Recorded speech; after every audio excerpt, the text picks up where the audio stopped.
اگر کسی ایسی لڑکی کو خون آئے جسے اپنی عمر کے 9 سال پورے ہونے کا علم نہ ہو اور اس خون میں حیض کی علامات نہ ہوں تو وہ حیض نہیں ہے، اور اگر اس خون میں حیض کی علامات ہوں تو اس پر حیض کا حکم لگانا محل اشکال ہے، مگر یہ کہ اطمینان ہو جائے کہ یہ حیض ہے۔ اس صورت میں یہ معلوم ہو جائے گا کہ اس کی عمر پورے 9 سال ہو گئی ہے۔ لڑکی کو 9 سال کی عمر سے پہلے خون آیا، وہ حیض نہیں ہے۔ لیکن مسئلہ اب یہ ہے کہ اب یہ جو خاتون لڑکی خون دیکھ رہی اسے یہ تو پتہ ہی نہیں ہے کہ آیا میرے 9 سال پورے ہو گئے ہیں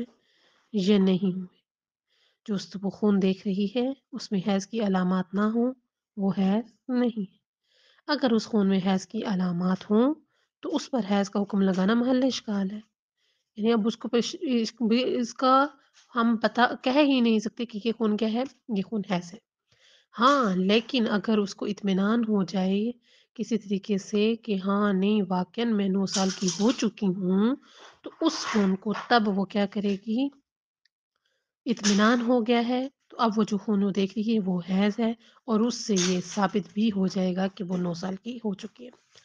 جس عورت کو شک ہو کہ اس کی عمر 60 سال ہو گئی ہے یا نہیں، اگر وہ خون دیکھے اور وہ یہ نہ جانتی ہو کہ یہ حیض ہے یا نہیں، اسے سمجھنا چاہیے کہ اس کی عمر 60 سال نہیں ہوئی ہے۔